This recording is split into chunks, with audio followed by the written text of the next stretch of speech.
People come from all walks of life. They all have lives they lead. Any and all are welcome here to come and chat with me. Hi, everyone. Welcome to a special episode of Small Talk. My guest is here to talk about an event that's happening this weekend. Ladies and gentlemen, please welcome Joshua Lemmens. Hey, everybody. Welcome to the show. You bet, Nancy. No, I know it's the 14th. Yeah, this coming weekend, August the 14th, at the, what's it called again? It's the church, this, no, not 7, Alliance Church, 8700 Young Street in Chilliwack. Oh, it's in here in Chilliwack. Oh, okay, Yeah. Great. So what is the event that's happening? Well, it's a survival and preparedness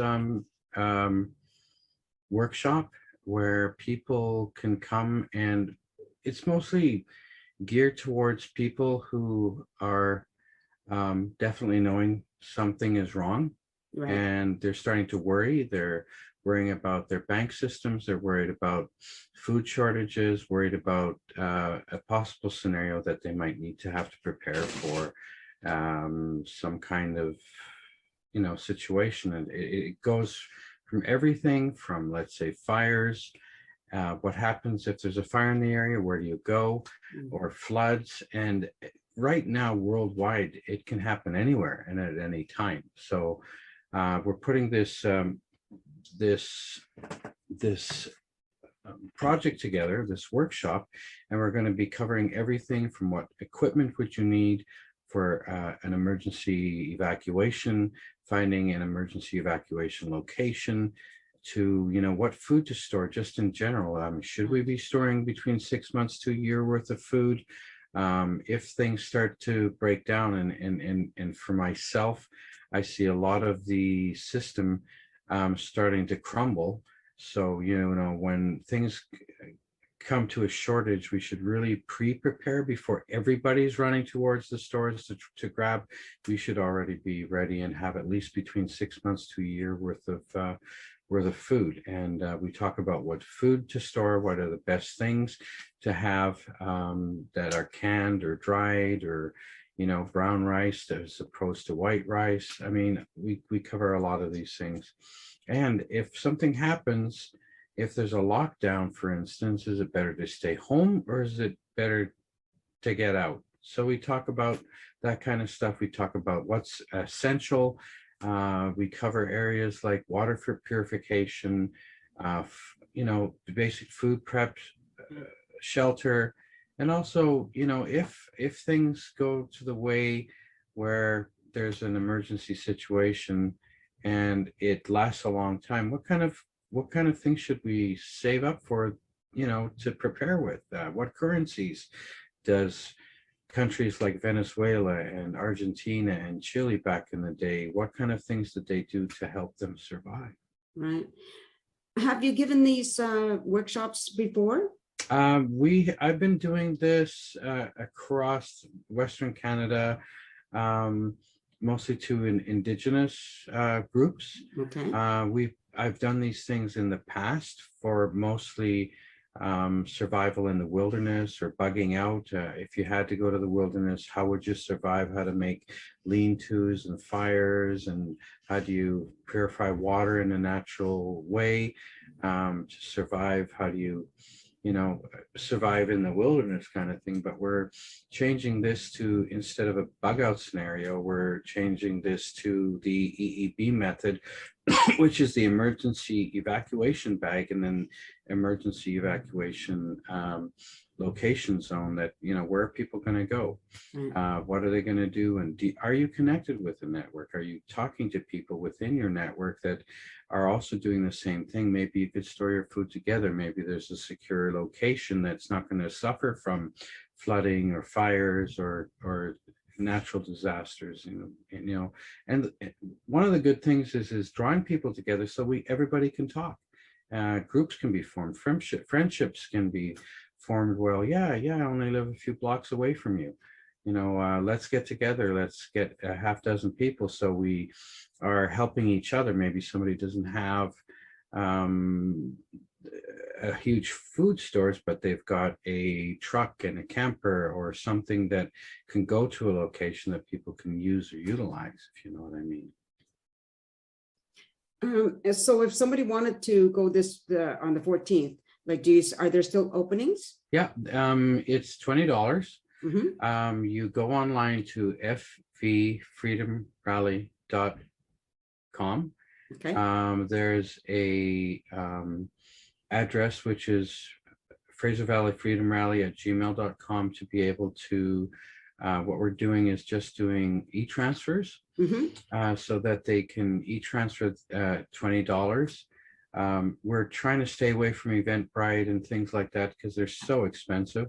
They Yes. take so much money. And also what we've done as well is we've, instead of getting a caterer, which brings it up to another $20, $30 per person, is we decided, well, let everybody bring a little bit of food and we'll do a potluck for lunch, so bring a little something, we'll provide drinks and certain little things, but let's do what a community would do. Like when we have Indigenous affairs, everybody brings something and we have this wonderful feast. So we thought this would be a great opportunity for people to do the same thing and get to know people a little bit better within your Wake community, and let's give it a try. We're only charging $20 because we want to cover our costs. We want to be able to, do what we're doing without injuring people's finances too much. So what are the hours? When does it start? It starts at 8:30 in the morning, and for me that's super early because I'm usually a huge night owl. So it starts at 8:30 and finishes at 5, and then we have a lunch and a couple of breaks. Okay, great. So now I just want to ask you, like, with all of this extreme heat that we've been having, is that something that will be discussed or thought of in the Yes. future, maybe? Yes, we do talk about those things. Like one of the things I talk about is I believe we're in, what the economic forum and what a lot of the globalists are saying, that the next big lockdown will be with climate change and computer and internet systems going down. So they have repeated this continuously from many different people. So we are quite aware that worldwide right now, I believe we're in like a World War III when it comes to weather modification happening all over the world. So what we're going to do is say, okay, if this happens in your back door and all of a sudden it's been really hot and all of a sudden it rains and there's flooding in the streets, be prepared. Look at the signs. It's one of the things I always say is when you know something's coming, don't wait for the township to tell you to leave. Yeah.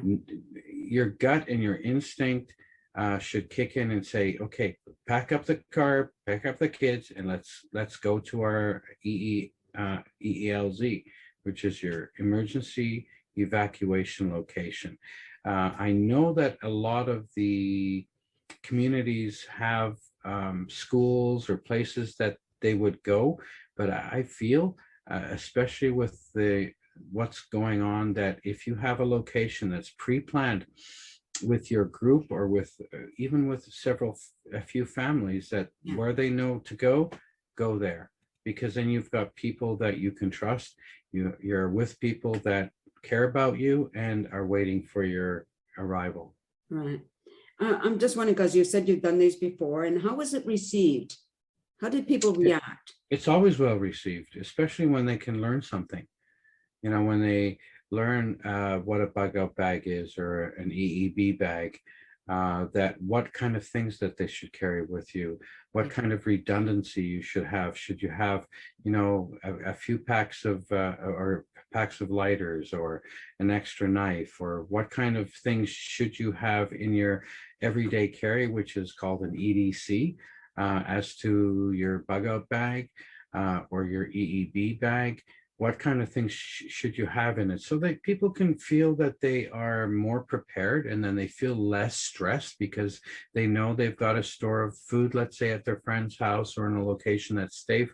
In the bug out scenarios, we always had areas where we know we could go in the forest, where there would be a 45-gallon drum dug down, and it has food and all kinds of, water purification products and things that would allow us to survive in a location that's further away from humanity, depending on what scenario is presented to us. Yeah, for sure.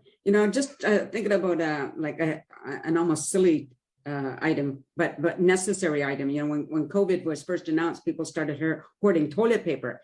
So, so I'm just sort of wondering, is there? We discussed that too. You do, yeah. Yes. Well, I figured. When I lived in Spain, Mhm. and I went to the restaurants and went to the bars and hung out, and it was really weird because I come from a very westernized background in North America. Right. When I went to Spain and different countries in Europe, I realized that there was a porcelain hole in the ground, a big tub of water, and a scoop. And I Oh. literally went to the bar guy and I said, "What do I do with this?" And he told me, he says, 2/3 of the world, this is how they live. They take one scoop of water, they slowly drip it down your behind, and you wash your butt. And we talk about that because toilet paper is also a consumptive product that it has been misused for, generations now. And 2/3 of the world, they use water, and I show how it's done. I don't pull my pants down or anything, but I show how one washes and how it's done. I share about the technique and how simple it is. Some people get freaked out, but I mean, what's worse, when somebody has the runs or something, they use a half a roll of toilet paper. It's ridiculous. So I talk about the wash method, and it's interesting you bring that up because it's one of the techniques and one of the things that we talk about of how you can survive without the amenities that we're so used to, and in some ways abuse. Yes. BC does have a lot of water, and even in these ridiculous times, and it's going to get hot again, we can access water and able to use it in ways that also I talk about. You've got a bowl of water that's only about 2 liters, how to shower, how to clean yourself, how to wash your hair, and in what order you do it. If you've been cooking something, you've got potato water or something left, how to utilize that. Well, if you drink the potato water, you can also nourish yourself. It's been boiled, so you're creating something that's cleaner. So there's many levels, many tiers of information that we want to help provide to get people thinking in a different direction that deals with survival. Mhm. And it deals with also keeping clean and being able to utilize methods that people have been doing in other countries for thousands of years. Right. It made me think about my childhood. I was born in a small town, and we had an outhouse. We did not have a bath every day. I'm not sure why we started doing that, but people do, right? I think that's a really good point, because we have this whole incessant cleanliness mentality. Mhm. It's not always, it's not that it's smart or good, but one of the things is the soaps we use, the so-called deodorants and the perfumic products that, here's a great example. I really like the shampoo my wife purchased me. And so that I used it for approximately a half a year or so. And then she said, "Joshua, there's this thing that says it has, your shampoo particularly has formaldehyde in it." Well, I thought I was losing hair. Like my, I can't really see it, but my braid is about half the size it was 6 months ago. Wow. And they're doing a class action suit to Argonne or one of these companies, but I was starting to lose hair. And I thought, geez, I know I'm getting older, but I shouldn't be losing my hair. I've got a pretty, if I let all my hair out, it's pretty full, but my braid has gone down considerably. Right. So there are many things. We talk about certain soaps that are non-allergenic. We talk about how to wash yourself with the Koreans use a kind of cloth that has sort of like a scrubby, so it cleans you really well. There's techniques of can you use soapy water as gray water for your plants outside? So we do cover a lot of things in a very short period of time. Yeah, it sounds fascinating. Yeah. Okay, so remind us again the address. The address is the location or the time. First of all, is 8:30 to 5 o'clock with a potluck lunch. So everybody's asked to bring a nice dish to share. Right. The cost is $20, and you can send that to Fraser Valley Freedom Rally at gmail.com. The website is fvfreedomrally.com. Also, I have a posting on my Facebook. I have Indigenous POV on Facebook. I also have a website, indigenouspov.com, where the information is also posted. So also Fraser Valley Freedom Rally has a Facebook page where that has also been posted. So it is getting around. There's only a few days left, so if people are interested, it'd be really awesome for them to come out and enjoy. For me, it's always about hanging out and getting to know people and connecting and creating networks that those people can say, hey, we're gonna take this under tow because things are happening, we're feeling it. Thank you, JD and company, for putting this on so we can be a part of something that needs to happen, I feel. Yeah. And you said it's the Alliance Church. Yeah, 8700 Yonge Street. Okay.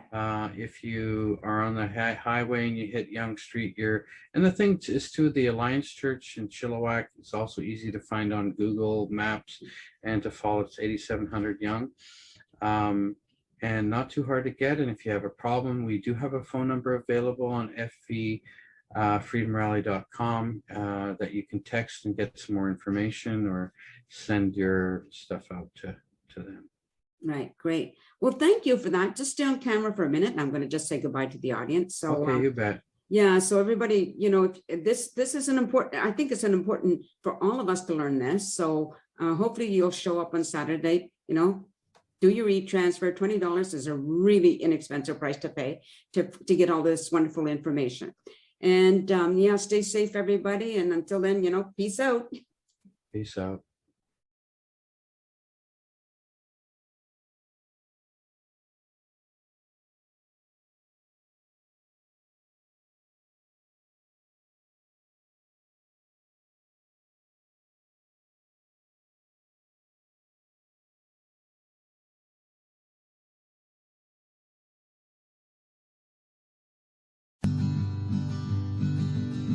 A sense of community, Chilliwack's a place to be.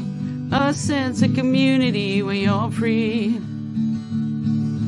Rolling through the mountains, rolling through the valley, rolling through paradise with me. It's multicultural, you're sure to see it all. Chilliwack's a place to be, you'll see. Come party in the park, go dancing after dark. Chilliwack's a place to be, you'll see.